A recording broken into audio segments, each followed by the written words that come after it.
President Daniel Noboa won the country's presidential election on Sunday based on the preliminary results, an electoral official has said, as the main rival demanded a recount for the vote following a race overshadowed by the drug-fueled violence that has consumed the once peaceful South American country. Noboa, a conservative, has also made the fighting and the crime and the economic revitalization two of its main goals, summed up in the slogan New Ecuador, as he faces, among other challenges, violence by the criminal group and an energy crisis that has caused constant blackouts in the country. With 90% of the ballot counted, the trend is in favor of Noboa and it is irreversible, and he is considered the winner. National Electoral Council President Dina Atamait also told in a press conference this on Sunday. But Noboa's closest challenger, leftist lawyer Luisa Gonzalez, also said that she has rejected the result and demanded a recount.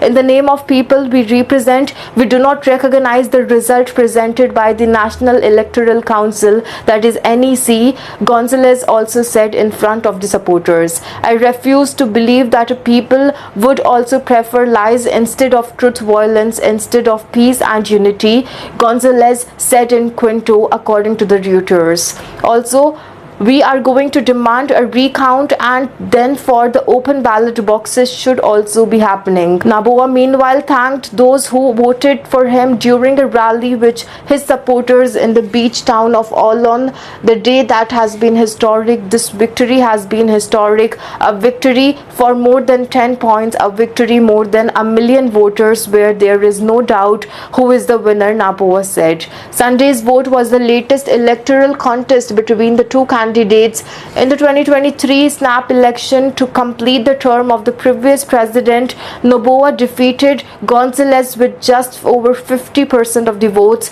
Noboa sought a full 4-year term to continue his controversial war of gangs and drugs trafficker, which as so far has been limited. Also, the 37-year-old leader has declared numerous state of emergency, deployed military units to tackle gang activity, and began construction on a new maximum security prison after an infamous criminal leader escaped from the custody last year.